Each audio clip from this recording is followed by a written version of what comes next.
मकोका लगाने का प्रावधान किया जाएगा ताकि उन्हें सख्त सजा दी जाए और जमानत पर बाहर निकलने के बाद वो फिर से उसमें लिप्त ना हो सके और ये रास्ता उनके लिए बंद हो।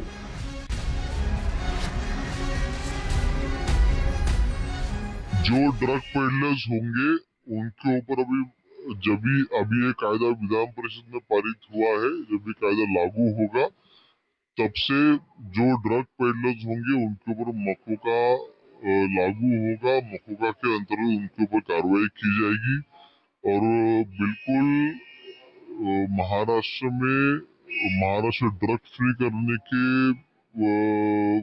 पॉइंट ऑफ व्यू से काफी आज का इम्पोर्टेंट दिन था। ये विधेयक बहुत जरूरी था और जो हमारे अपोजिशन लीडर्स हैं उन्होंने भी इसको सपोर्ट किया, उन्होंने भी एक मत से इसको मंजूर किया। मैं उनका भी बिल्कुल उनको भी अभिनंदन करता हूँ। और जब ये कायदा लागू होगा तब से बिल्कुल मकोका लगने के बाद ड्रग्स को कंट्रोल में लाने में अच्छे से मदद होगी।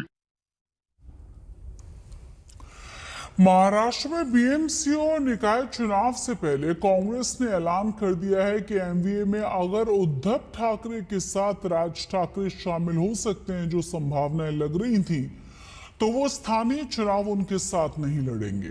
वहीं फडणवीस सरकार में मंत्री ने एक बार फिर से लाडली बहन योजना पर सवाल उठाते हुए कहा है कि इस योजना के भारी भरकम फंड की वजह से बाकी की योजनाओं के बजट में काफी ज्यादा दिक्कतें हो रही हैं।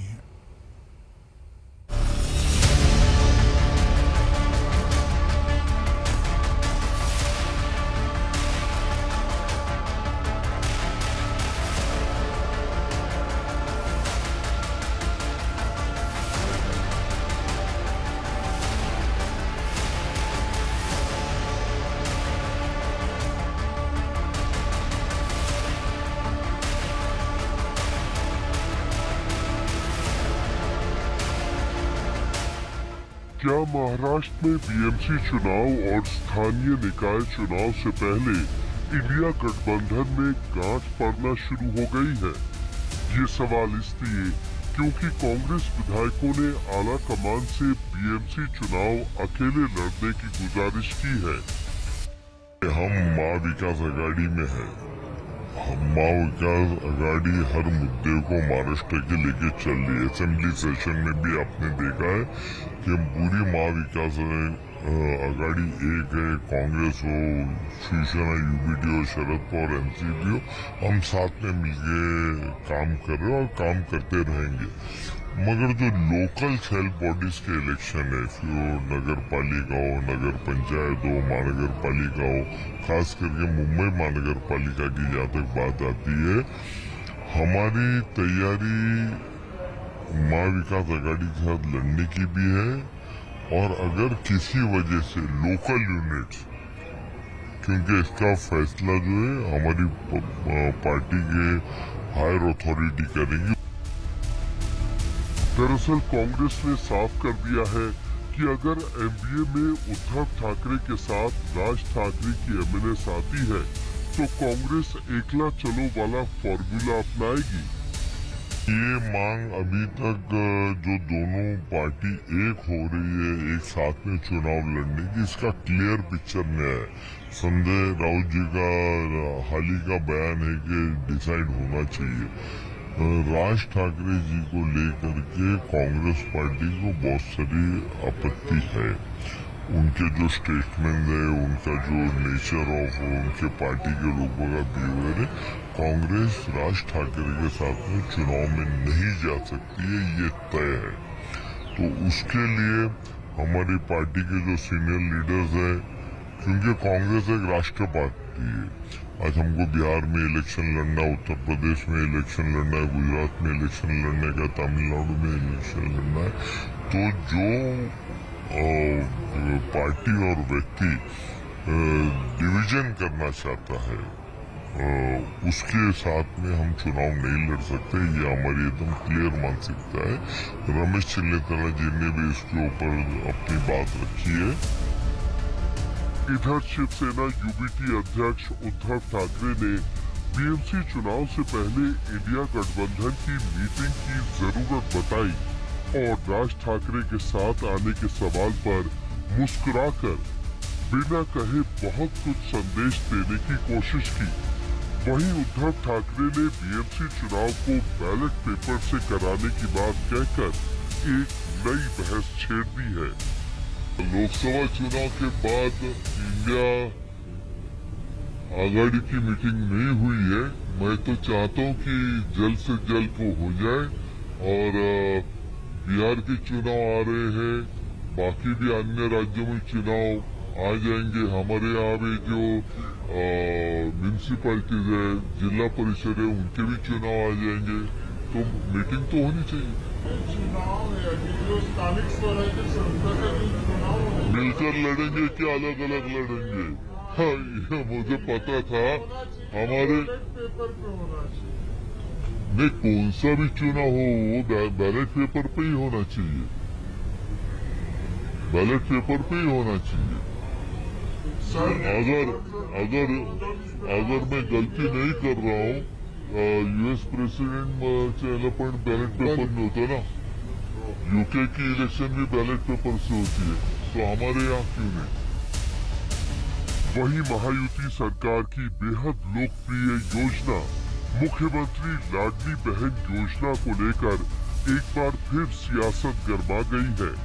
कैबिनेट मंत्री और एनसीपी नेता दत्तात्रेय भरणे ने इस योजना की वजह से विकास कार्यों को फंड मिलने में देरी की बात स्वीकार की है। भरणे के बयान से राजनीतिक हलकों में खलबली मच गई है। भरणे से पहले भी सरकार के कई मंत्री लाडली बहन योजना को जिम्मेदार ठहरा चुके हैं। इस योजना के तहत राज्य की पात्र महिलाओं को हर महीने 1500 रुपए की आर्थिक मदद देने का प्रावधान है।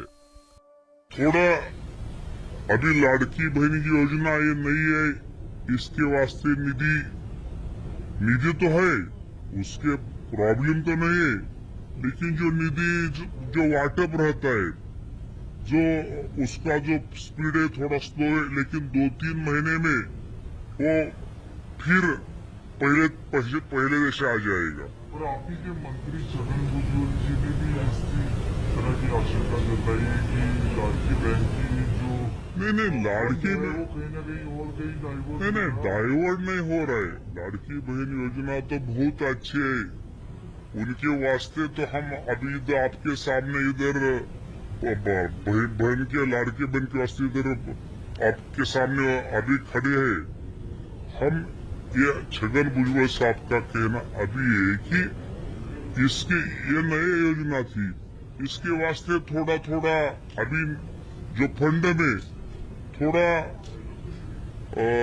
खर्चा ज्यादा अचानक खर्चा आया, तो वास्ते अभी 2-3 महीने में सब ठीक हो जाएगा।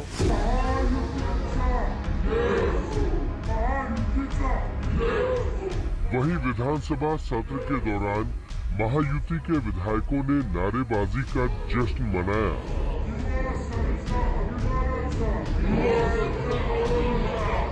छत्रपति शिवाजी महाराज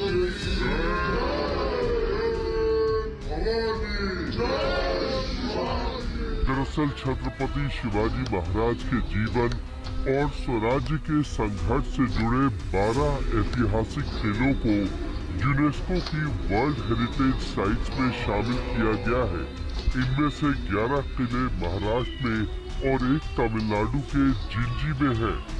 जहां महायुति इस उपलब्धि का श्रेय ले रही है, वहीं विपक्ष क्रेडिट वाला वार कर रहा है। छत्रपति शिवाजी महाराज का जो इतिहास रहा है, गौरवमय इतिहास रहा है, और वो देवता तुल्य महाराष्ट्र के लिए माने जाते हैं, तो आज ये महाराष्ट्र के लिए गर्व का मामला है। ये राजनीति से ऊपर हटके है।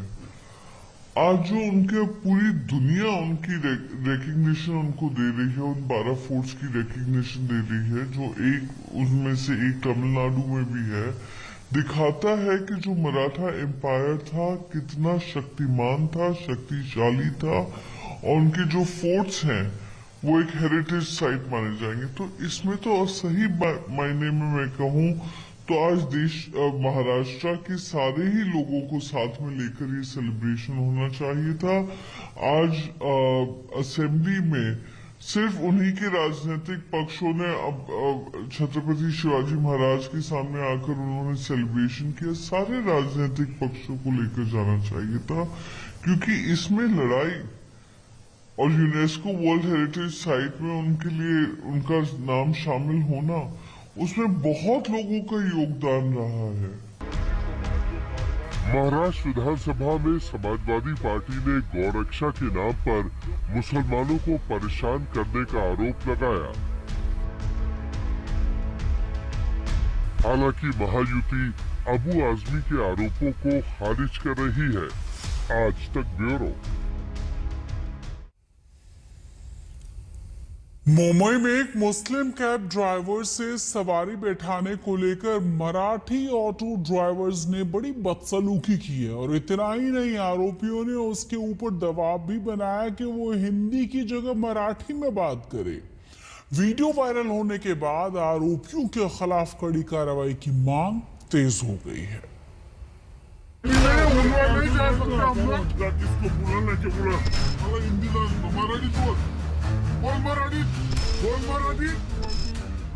नवी मुंबई में उरण इलाके में एक मुस्लिम कैब ड्राइवर के साथ बदसलूकी का ये वीडियो सोशल मीडिया पर वायरल हो रहा है।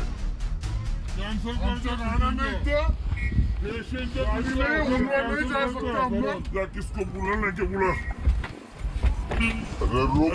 दादागिरी करते गए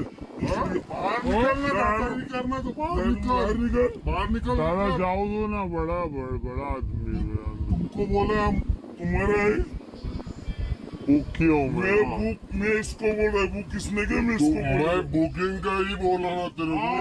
तो फिर आवाज अभी बचेगा, आवाज ज्यादा करते इधर क्या तेरा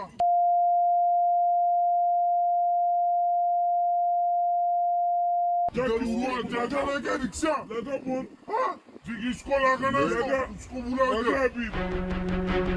इस वीडियो में कुछ ऑटो ड्राइवर इस कैब ड्राइवर से गाली गलौज करते हुए मराठी बोलने का दबाव बना रहे हैं।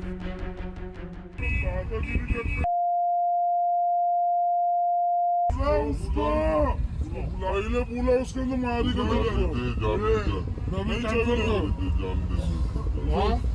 दादागिरी करते रहे। इधर उलवान जाता नहीं गाड़ी हमारा। मैं यार मुझे मालूम है, मैं पहली बार इधर आया हूँ। क्या धक्का मुक्की कर रहा क्या धक्का मुक्की किया हूँ? आवाज कम कर। मैं खाली बोला हूँ। आवाज खाली कर। आवाज खाली कर। बोलने का तो क्या हुआ? मैं खाली बोला हूँ। मराठीत बोल, मला हिंदी मराठीत बोल, मराठीत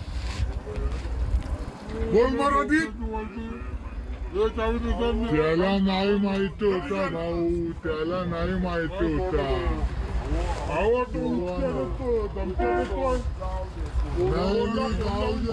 त्याला नाही माहिती होता. तू निकल तेरे मोबाइल में मैंने जाऊ दे बाबा जाऊ। दरअसल मुंबई के मानकोट इलाके के रहने वाले पीड़ित ड्राइवर मोहम्मद हबीब शेख ने बताया कि 12 जुलाई को वो गोरेगांव से एक सवारी लेकर उरण गया था। वापसी में जब उसे वाशी के लिए एक बुकिंग मिली तो उसने सवारी बैठा ली, लेकिन अचानक कुछ ऑटो वालों ने उसका रास्ता रोक लिया।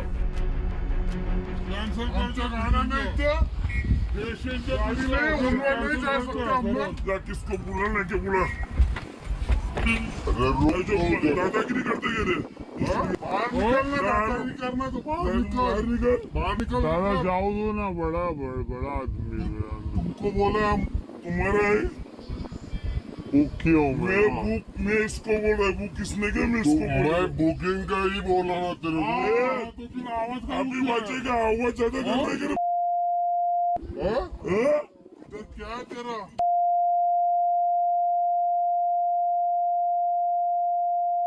चाचा ने क्या रिक्शा लगा बोल। हाँ इसको लगाना उसको बुला अभी।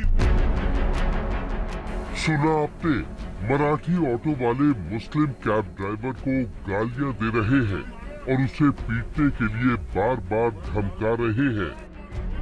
वो कह रहे हैं कि तुम यहाँ से सवारी नहीं बैठा सकते। वीडियो में साफ सुना जा सकता है कि एक शख्स कह रहा है कि मराठी में बोलो।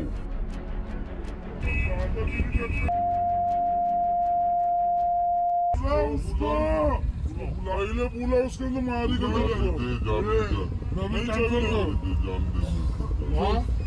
दादागिरी करते रहे। इधर उलवान जाता नहीं गाड़ी हमारा। मैं यार मुझे मालूम है, मैं पहली बार इधर आया हूँ। क्या धक्का मुक्की कर रहा? क्या धक्का मुक्की किया हूँ मैं? आवाज कम कर, आवाज कम कर। मैं खाली बोला हूँ, आवाज कम कर, आवाज खाली कर, आवाज खाली कर। बोलेगा तो क्या हुआ? मैं खाली बोला हूँ। मराठीत बोल, मला हिंदी मराठीत बोल, बोल मराठीत, बोल मराठीत। त्याला नाही माहिती होता भाऊ, त्याला नाही माहिती होता.